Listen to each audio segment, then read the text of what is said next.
tanya kepada kita, apakah kita masih melaksanakan sholat 5 waktu tepat waktu? Tanya kepada diri kita. Apakah kita masih bersedekah untuk membantu saudara-saudara kita? Tanya kepada diri kita sendiri. Apakah kita sering menghatamkan Al-Quran? Tanya kepada diri sendiri. Apakah kita sudah memperbaiki hubungan kita dengan Allah dan dengan hamba-hamba Allah? Tanya kepada diri kita sendiri. Kalau kita masih meninggalkan salat, tidak membaca Quran, tidak mau berzikir, tidak ada empati kepada kaum muslimin, berteriak-teriak kemenangan sampai kiamat tidak akan menang. Ketika pembebasan Mesir, Umar tidak datang. Ketika pembebasan Irak, Umar tidak datang. Ketika pembebasan Syam, Umar tidak datang. Tapi ketika pembebasan Baitul Maqdis, Umar datang. Menunjukkan Baitul Maqdis ini ada sejarah sendiri, makanya Umar turun tangan. Ketika itu Utsman ibn Affan radhiyallahu anhu tidak setuju. Sebaiknya Umar menetap di Madinah. Kenapa? Karena kita tahu kelicikan musuh-musuh Allah subhanahu wa ta'ala. Khawatir mereka membuat makar, meminta agar Umar datang. Entah apa yang terjadi di tengah jalan, tidak ada yang tahu. Makanya Utsman keberatan, sebaiknya jangan pergi, biarkan mereka yang membebaskan Baitul Maqdis. Tapi Ali radhiyallahu anhu kemudian memberikan semangat kepada Umar bin Khattab radhiyallahu anhu dan mengatakan, as-shawab an tasira ilaihim fa innaka in sirta ilaihim fatahallahu hadhil baldah ala yadayka ya amiral mu'minin. Kata Ali radhiyallahu an, menurut saya sebaiknya kau berangkat. Berangkatlah menuju Baitul Maqdis. Demi Allah, Allah akan memenangkan di atas tanganmu wahai amiral mu'minin. Wa kana fi masirika ajrun azim. Dan dalam perjalananmu yang akan melintas gurun-gurun pasir, bukit-bukit dan gunung-gunung itu ada pahala yang sangat besar yang kau akan dapat.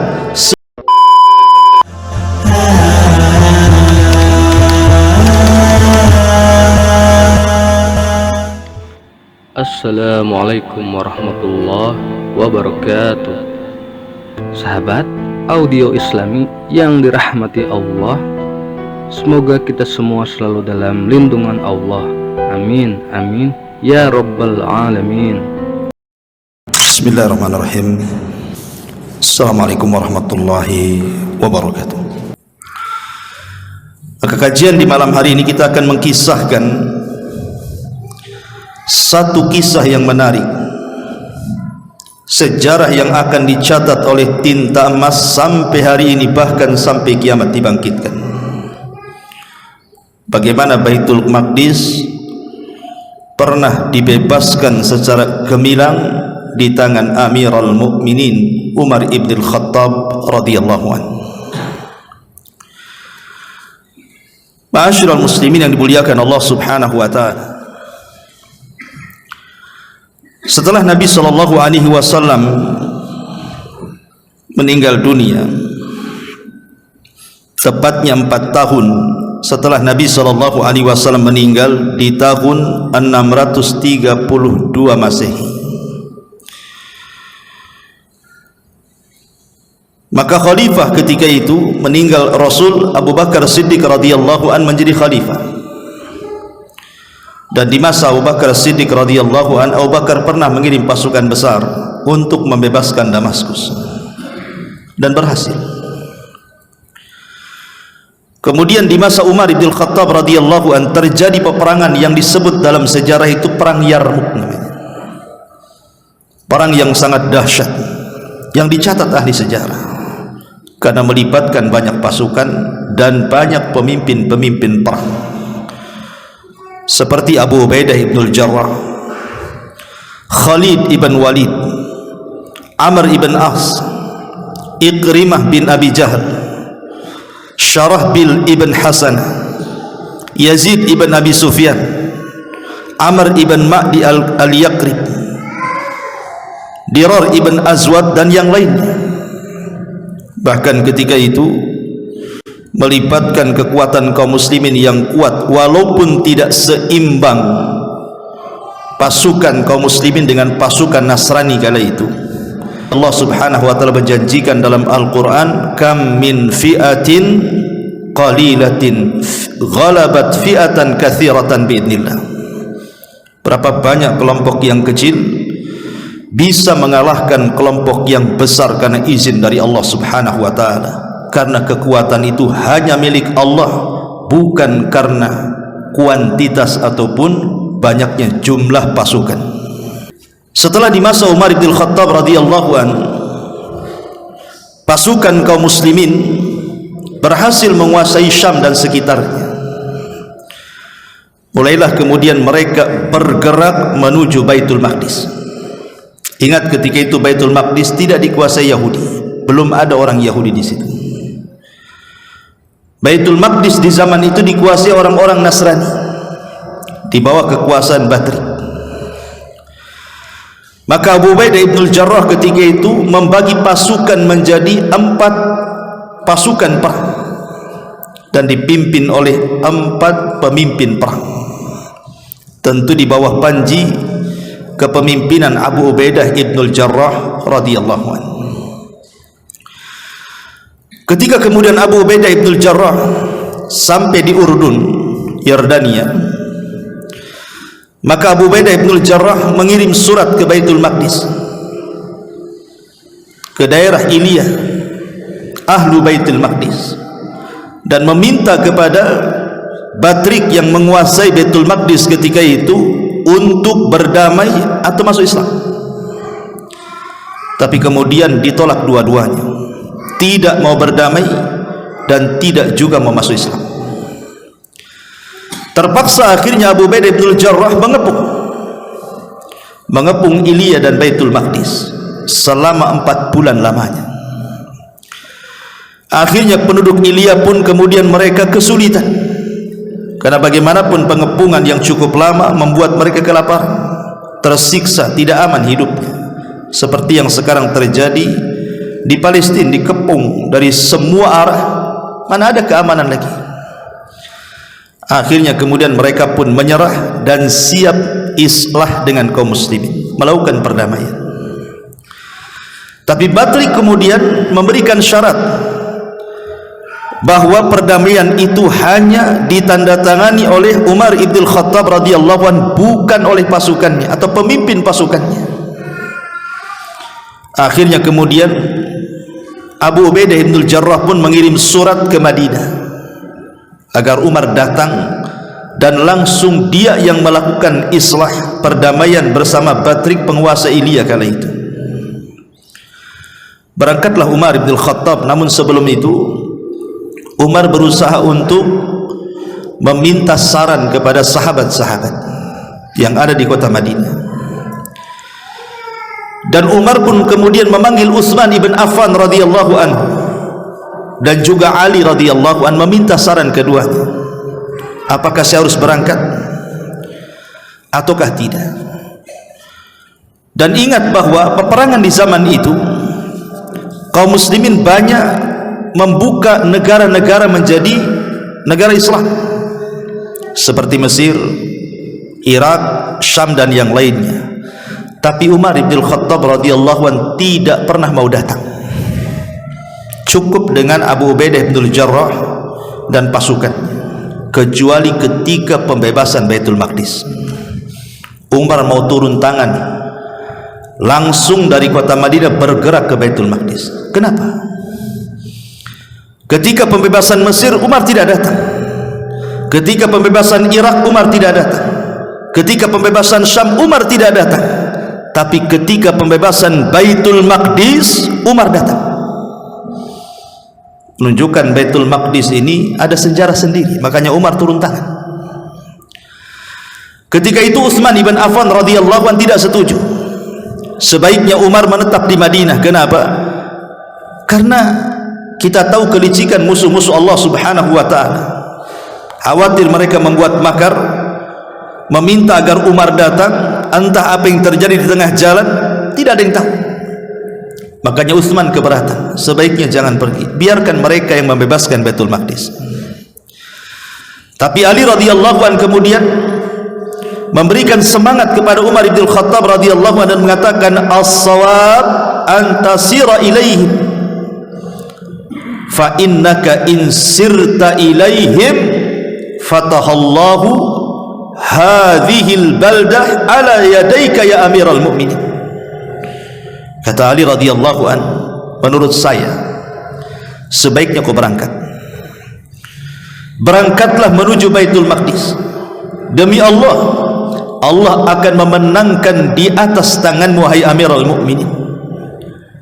Wa kana fi masirika ajrun azim, dan dalam perjalananmu yang akan melintas gurun-gurun pasir, bukit-bukit dan gunung-gunung itu ada pahala yang sangat besar yang kau akan dapat. Sebaiknya kau berangkat. Maka setelah mempertimbangkan dua pendapat ini, maka Umar radhiyallahu melirik Utsman dan mengatakan, ahsana Utsman an-nadharu fi makidatil adh. Semoga Allah membalas kebaikan wahai Utsman, engkau memikirkan bagaimana makarnya musuh kepada. Wa ahsana Ali al-masyura lil muslimin fajazakumullahu khairan.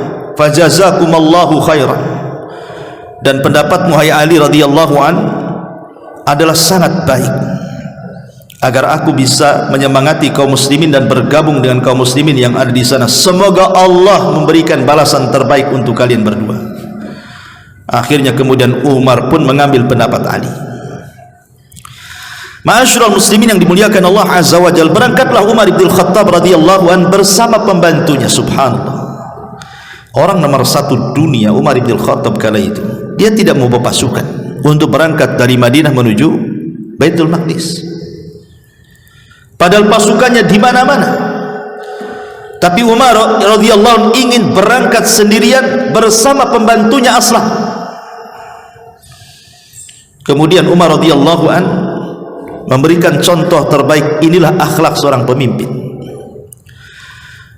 Ketika dia menyiapkan satu kendaraan unta, karena hanya dengan untalah yang bisa menyampaikan perjalanan yang cukup jauh dari Madinah ke Baitul Maqdis, karena kuda tidak mungkin melintasi padang pasir. Yang sanggup melintasi padang pasir itu hanya unta. Makanya kenapa Allah subhanahu wa ta'ala menjadikan kekuasaan Allah ada pada unta. Afala yanzuruna ilal ibili kaifa khuliqat. Tidakkah kau lihat bagaimana unta diciptakan? Itulah binatang yang sangat kuat yang bisa melintasi padang pasir. Tapi Umar hanya membawa satu unta. Ketika itu Umar radhiyallahu anhu mengatakan kepada Aslam, ya Aslam, nanti kalau kita sudah berjalan, tarkab anta uqbatan wa ana arkab uqbatan. Sekali-kali kau naik, aku yang bawa unta. Sekali-kali aku yang naik, kau yang bawa unta. Kemudian Umar memberikan syarat, ketika engkau berada di atas unta, bacalah Al-Quran biar aku mendengarkannya. Dan ketika aku yang di atas unta dan kau yang menggiringnya, aku akan membaca Quran supaya engkau bisa mendengarnya. Alangkah indahnya perjalanan disertakan dengan zikir kepada Allah azza wa jalla. Ikhwan, harusnya seperti itu. Antum safar kemana saja, kalau bisa lisan kita itu terus berzikir kepada Allah, antah membaca Al-Quran, antah membaca wirid-wirid yang antum hafal, antah membaca doa-doa, walaupun hanya bertasbih, bertakbir, bertahmid, bertahlil. Karena bagaimanapun safar itu qit'atun minal azab, bagian daripada azab Allah azza wa jalla. Kita tidak tahu apa yang terjadi ketika safar. Tetapi ketika itu Aslam menolak dan mengatakan, ya amiral mu'minin la yasluh hadza anta amiral mu'minin. Macam mana mungkin aku naik di atas tunggangan sementara engkau di bawah, sementara engkau amiral mu'minin? Tidak layak seperti ini. Tapi Umar mengatakan, ya Aslam, ama tad'ab anta kannas, bukankah engkau juga lelah letih seperti manusia? Apakah engkau lebih kaya pahala dibandingkan aku? Naik ya. Akhirnya kemudian Aslam pun menurut apa yang dikatakan Umar bin Khattab radhiyallahu anhu. Berangkatlah Umar dari Madinah menuju Syam. Ketika kemudian sampai di Syam, Maka Umar disambut oleh para pemimpin-pemimpin Islam sekelas Abu Ubaidah ibnul Jarrah, aminu hadhil ummah, pemimpinnya umat ini dan orang yang paling amanah dari umat ini atas lisan Nabi SAW. Berjumpa dengan Khalid ibn Walid, Saifullah, pedang Allah. Berjumpa dengan Sarahbil ibn Hasan, berjumpa dengan Yazid ibn Abi Sufyan, dengan Bilal ibn Rabah, dengan Mu'adh ibn Jabal, dan banyak para sahabat dan ribuan pasukan kaum muslimin menyambut pemimpin mulia Amirul Mukminin Umar bin Khattab radhiyallahu anhu. Ma'asyiral muslimin yang dimuliakan Allah Azza wa Jalla, ketika Abu Ubaidah ibnul Jarrah, Amr ibn As melihat kondisi pakaian yang dipakai Umar bin Khattab radhiyallahu anhu, pakaiannya sangat sederhana, banyak robekan-robekan di pakaiannya yang kalau dihitung jumlahnya ada 17 robekan. Di pakaian Umar itu ada 17 robekan, ada yang mengatakan 14 robekan. Sehingga kemudian Amr ibn As dan Abu Ubaidah ibnul Jarrah menyarankan agar Umar itu memakai pakaian yang indah layaknya seorang presiden, seorang pemimpin. Jangan seperti ini, karena dia akan mengambil kunci Baitul Maqdis di tangan Batri, supaya dihargai, dimuliakan. Tapi Umar radhiyallahu anhu ketika itu membantah, mengucapkan satu kalimat yang kalimat ini akan menjadi simbol bagi kita sampai hari ini, bahkan sampai kiamat dibangkitkan. Kalimat ini luar biasa, membangkitkan semangat kita. Apa kata Umar ibn Khattab radhiyallahu anhu di hadapan Amr ibn As dan Abu Ubaidah ibnul Jarrah? Nahnu qaumun, catat ini, nahnu qaumun a'azzana bil Islam wa mahma ibtaghaina al-izzah bi ghairi ma a'azzana Allah adzallana Allah, kata Umar. Kita ini, kata Umar, kaum yang dimuliakan dengan Islam, bukan dengan pakaian. Kita ini kaum yang dimuliakan dengan Islam, bukan dengan kendaraan. Kita ini dimuliakan oleh Allah dengan Islam, bukan dengan rumah yang megah, bukan dengan harta yang banyak. Tidak, kita ini kaum yang dimuliakan dengan Islam. Maka siapapun yang mencari kemuliaan yang bukan kemuliaan dari Allah Subhanahu wa ta'ala berupa Islam, maka pasti Allah akan hinakan kita. Ini ucapan yang luar biasa, ikhwan. Islam itulah yang menjadikan kita mulia, bukan karena jabatan kita, bukan karena pangkat kita, bukan karena harta kita, bukan karena dunia kita. Islamlah yang mengangkat derajat seseorang. Ketika Umar radhiyallahu sudah mendekati pintu Baitul Maqdis, maka Umar pun bertakbir, Allahu Akbar, Allahu Akbar, Allahumma aftah lana fathan kabira wa ja'alana min ladunka sultanan nasira. Allahu Akbar, Allah Maha Besar. Allahu Akbar, Allah Maha Besar. Ya Allah, bukakan untuk kami kemenangan yang sangat besar, dan jadikan kami oleh dirimu ya Allah diberikan kekuasaan dan pertolongan di hadapan mereka. Maka ketika Umar bertakbir, semua manusia bertakbir. Makanya kemudian ada bukit yang mendekati Baitul Maqdis disebut Jabalul Mukabbir. Sampai hari nama itu disebut Jabal Mukabbir karena Umar bertakbir di situ. Akhirnya kemudian ketika dekat, sudah mendekati Baitul Maqdis, maka Umar mengatakan kepada Aslam, pembantunya, ya Aslam, kau naik lagi ke atas unta, aku yang akan membawa unta. Padahal mau ketemu pemimpin Nasrani itu. Kata Aslam, tidak mungkin, engkau akan berjumpa dengan para pemimpin, tidak mungkin aku yang menaik di atas unta ini, nanti manusia menyangka aku menjadi khalifah di sini. Kata Umar, wallahi la tarkaban, demi Allah kau harus naik, walaupun mereka menyangka menjadi khalifah, biarkan saja. Karena yang memerintahkan Amirul Mukminin tetap saja Aslam. Akhirnya naik di atas unta dan Umar yang menggeret unta itu. Subhanallah. Semua penduduk Ilya penduduk Baitul Maqdis, mulai dari anak-anak, perempuan, laki-laki, para pemuka agama, semuanya keluar dari Baitul Maqdis ingin menyaksikan siapa yang datang. Maka orang-orang mengatakan, apakah Umar yang sedang menunggangi unta itu ataukah siapa dia? Maka muslimin mengatakan, la, bukan. Amirul Mukminin bukan orang yang sedang menunggang unta, tapi Amirul Mukminin dialah yang sedang menggeret unta. Dialah yang yaqudul jamal, dialah yang sedang menggeret unta. Itulah Amirul Mukminin, pemimpin kami, katanya. Akhirnya kemudian ketika Umar radhiyallahu an sampai saja di Baitul Maqdis, maka para pemimpin batrik-batrik Nasrani itu kemudian menyambut Umar bin Khattab radhiyallahu an.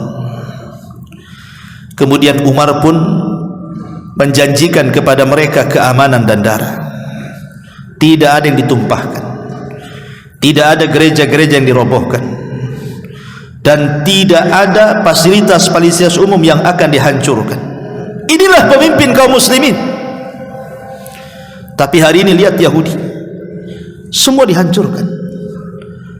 Mereka bukan sedang berperang, mereka sedang menghancur-hancurkan bangunan, membunuh anak-anak, perempuan, orang yang lansia yang tidak mampu untuk mengangkat senjata. Itulah kejahatan Yahudi. Tapi lihat Islam, inilah Islam, perang-perang, tapi ada aturan perang. Ma'asyiral muslimin yang dimuliakan Allah Azza wa Jalla, ketika kemudian Umar memberikan jaminan keamanan, maka Batrik, pemimpin Nasrani, pun langsung kemudian mengatakan, hadza sahibu Muhammadin sallallahu alaihi wasallam.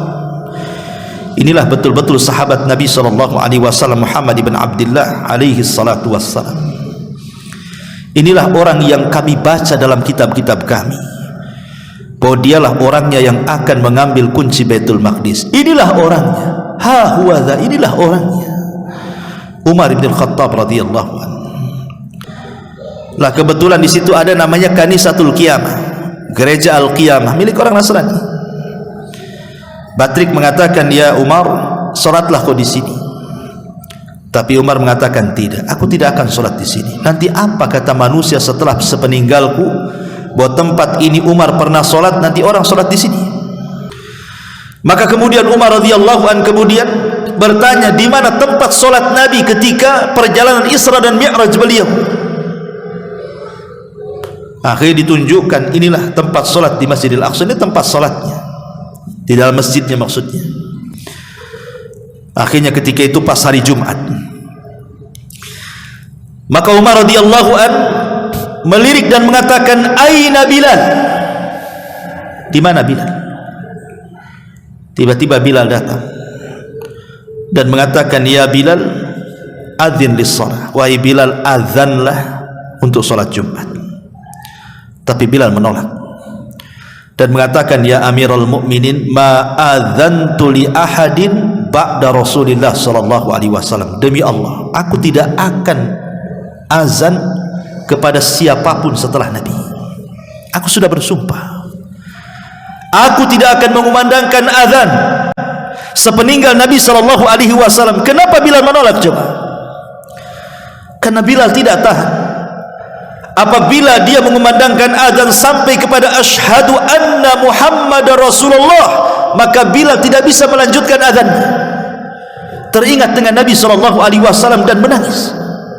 Itu yang terjadi saat wafatnya Nabi sallallahu alaihi wasallam di zaman Abu Bakar Siddiq radhiyallahu anhu. Ketika Bilal mengumandangkan azan di Masjid Nabawi, selalu terhenti dalam kalimat wa asyhadu anna Muhammadar Rasulullah, sehingga dia resign dan mengatakan kepada Abu Bakar, aku tidak akan jadi muadzin lagi. Kata Abu Bakar, bahkan kau akan terus menjadi muadzin. Kata Bilal, apakah engkau memerdekakan aku supaya aku menjadi muadzin ataukah karena Allah subhanahu wa ta'ala? Kata Abu Bakar, karena Allah. Kalau begitu biarkan aku tidak azan. Sejak itu Bilal hijrah dari Madinah ke Syam dan berjihad bersama kaum muslimin. Akhirnya ketika kemudian Umar meminta kepada Bilal, tetap Bilal menolak, tidak mau azan.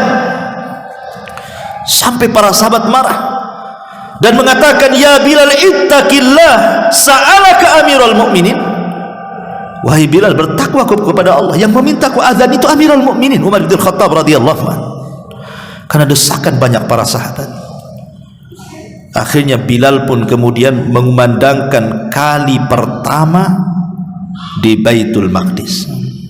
Inilah azan pertama yang berkumandang di Masjidil Aqsa, Bilal ibn Rabah, yang ketika itu sudah renta, sudah lemah, sudah tua, tapi dia berusaha untuk mengumandangkan azan setegas mungkin. Betul ketika Bilal sampai kepada wa asyhadu anna Muhammadar Rasulullah, tiba-tiba Bilal menangis, Umar pun menangis, semua kaum muslimin menangis. Kenapa? Diingatkan dengan kehidupan mereka bersama Nabi sallallahu alaihi wasallam. Ma'asyiral muslimin yang dimuliakan Allah azza wa jalla, akhirnya kemudian setelah Bilal azan, maka Umar radhiyallahu an kemudian melaksanakan sholat Jumat di situ. Maka kemudian Umar pun mengesahkan bahwa Baitul Maqdis, Palestina, di bawah kekuasaan kaum muslimin di zaman Amirul Mukminin, dan itu terjadi berabad-abad lamanya. Walaupun sempat kemudian dikuasai lagi oleh para Salibiyun, orang-orang Nasrani, tapi di zaman Mu'tasim kemudian dibebaskan kembali. Kemudian terjadi lagi di zaman Salahuddin Al-Ayyubi, tapi oleh Salahuddin Al-Ayyubi kemudian dibebaskan kembali. Kemudian terakhir di tangan Mesir setelah Perang Dunia Kedua.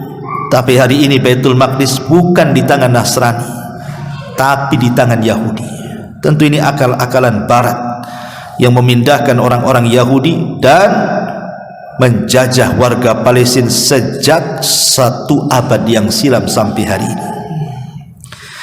Ma'asyiral muslimin yang dimuliakan Allah Subhanahu wa taala, dari sini kita tahu bahwa Baitul Maqdis ataupun Masjidil Aqsa Al-Quds adalah negeri yang sangat disucikan dan ada erat kaitan dengan kita kaum muslimin. Ya, memang 3 agama itu memperebutkan, saya sudah katakan. Bukan hanya kaum muslimin saja kan.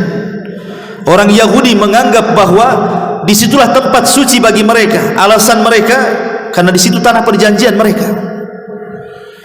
Orang Nasrani juga mengatakan ini tanah suci kami, karena penyaliban Isa bin Maryam di sini menurut mereka, dan disitulah tempat perjamuan terakhir mereka dengan Isa bin Maryam. Tapi kaum muslimin, di situ ada Al-Aqsa, tempat akhir daripada Isra Nabi, awal dan akhir Mi'raj Nabi, dan pernah menjadi kiblat 3 tahun di Mekah dan 16 bulan di kota Madinah sebelum adanya peralihan kiblat dari Baitul Maqdis menuju Masjidil Haram. Pertanyaan pun muncul, bagaimana dulu kaum muslimin berusaha untuk merebut Baitul Maqdis di tangan Salabiyun, dan dengan semangat ketakwaan mereka kepada Allah Subhanahu wa taala akhirnya Allah menangkan. Lalu apa yang sudah kita korbankan untuk Al-Aqsa, Baitul Maqdis, Palestina? Selama kita tidak mengikuti gaya para sahabat ketika membebaskan Baitul Maqdis, selama itu Allah tidak akan memberikan kemenangan kepada kita. Makanya pernah saya bahas tapi di lain tempat, kenapa sampai hari ini Allah Subhanahu wa taala belum mengizinkan Baitul Maqdis direbut kembali oleh kaum muslimin? Pertanyaan sederhana, kenapa Allah Subhanahu wa taala tidak memberikan kemenangan hari ini kepada kaum muslimin yang ada di Palestina? Kenapa? Ini kan pertanyaan namanya. Maka jawabannya, ma'asyiral muslimin yang dimuliakan Allah azza wa jalla, kalau dahulu Rasul dan para sahabatnya mereka tidak menghayal soal kemenangan. Mereka hanya berusaha untuk meraih kemenangan dengan melakukan proses-proses. Kalau proses-proses itu tidak pernah dijalani, maksudnya proses untuk menuju kemenangan, maka selamanya kita tidak akan menang. Karena proses itulah yang penting sebenarnya. Sebab-sebab kemenangan itu yang harus penting. Sudahkah kita laksanakan sebab-sebab kemenangan itu? Seperti bertakwa kepada Allah, berdoa, tawakal, dan begitu seterusnya. Makanya Umar bin Khattab radhiyallahu an, aku tidak peduli dengan ijabah doa. Yang aku peduli hanyalah bagaimana caranya aku berdoa supaya khusyuk dan diijabah. Bukan soal hasil, tapi proses yang harus dipikirkan. Selama proses itu tidak pernah kita jalani, seperti apa yang dikatakan Umar radhiyallahu anhu kepada Amr ibn As, kalau maksiat yang kalian lakukan wahai kaum muslimin masih lebih banyak dibandingkan maksiat yang dilakukan orang-orang kafir, jangan harap Anda menang. Itu Umar yang mengatakan seperti itu. Ma'asyiral muslimin yang dimuliakan Allah Azza wa Jalla, kalau kita kaum muslimin ini masih berlumuran dengan kemaksiatan kepada Allah, mau teriak-teriak Palestina menang pun tidak akan Allah menangkan. Innallaha la yughayyiru ma biqaumin hatta yughayyiru ma bi anfusihim. Allah tidak akan merubah sebuah kaum sampai kaum itu yang merubah diri-diri mereka sendiri. Cobalah kaum muslimin berubah, semakin bertakwa kepada Allah. Tanya kepada kita, apakah kita masih melaksanakan sholat 5 waktu tepat waktu? Tanya kepada diri kita, apakah kita masih bersedekah untuk membantu saudara-saudara kita? Tanya kepada diri kita sendiri. Apakah kita sering menghatamkan Al-Quran? Tanya kepada diri sendiri. Apakah kita sudah memperbaiki hubungan kita dengan Allah dan dengan hamba-hamba Allah? Tanya kepada diri kita sendiri. Kalau kita masih meninggalkan salat, tidak membaca Quran, tidak mau berzikir, tidak ada empati kepada kaum muslimin, berteriak-teriak kemenangan sampai kiamat, tidak akan menang. Cemana akan menang? Kemenangan itu datang dari Allah. Lalu apa hubungan takwa kita yang ada di Indonesia dengan kemenangan yang ada di Palestina? Apa hubungannya sekarang? Bukankah yang perang orang Palestina? Kenapa kita disuruh bertakwa juga di sini? Ma'asyiral muslimin, hubungan antar kaum muslimin itu bukan terbelah dengan negara. Hubungan antar kaum muslimin itu tidak akan terbelah dengan daerah, dengan negara, dengan provinsi, tidak. Karena hubungan kaum muslimin yang ada di Palestina, yang ada di Mesir, yang ada di Yordania, yang ada di mana saja, termasuk yang ada di Indonesia, itu satu badan. Kata Nabi SAW, masalul mu'minina fi tawadihim wa tarahumihim wa ta'atufihim kal jasadil wahid idza ishtaka minhu udhun tada'a lahu sairul jasadi bil humma was sahari. Permisalan seorang mukmin satu dengan yang lainnya dalam hal kecintaan, kasih sayang mereka itu seperti satu badan, satu tubuh. Apa yang mereka rasakan, kita rasakan di sini. Sehingga ada erat kaitan kita dengan mereka, karena kita ini satu tubuh masalahnya. Kalau seandainya jari kita ini terputus, satu tubuh merasakan sakit. Kalau seandainya warga Palestina tersakiti, kita pun tersakiti. Sebagaimana kita tersakiti, mereka juga tersakiti. Jadi kita tidak bisa dipisahkan antara kita dengan mereka. Makanya ketakwaan kita di sini juga tidak akan terpisahkan dengan ketakwaan yang ada di sana. Sekarang apa yang Anda lakukan? Anda berdemo ke sana kemari, mengharapkan kemenangan, mencela orang-orang Zionis Yahudi, sementara ketika berdemo Anda meninggalkan salat, Anda tidak baca Quran, Anda tidak berzikir, Anda meninggalkan perintah Allah Subhanahu wa ta'ala. Lalu apa yang Anda harapkan dari ijabah doa Allah Azza wa Jalla? Ma'asyiral muslimin yang dimuliakan Allah Azza wa Jalla, maka sebenarnya yang kita hajatkan atau yang mereka hajatkan adalah kebaikan, dan itu tidak mungkin diraih kecuali dengan ketakwaan kita kepada Allah Azza wa Jalla. Perbaiki kehidupan kita. Rasulullah Shallallahu Alaihi Wasallam bersabda, sesungguhnya Allah mengutus kepada umat Islam setiap 100 tahun seseorang yang akan memperbaharui untuk mereka interpretasi ajaran agama mereka. Hadis riwayat Abu Daud.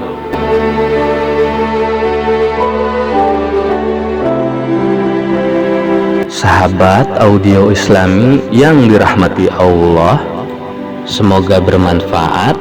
Wallahu a'lam bissawab.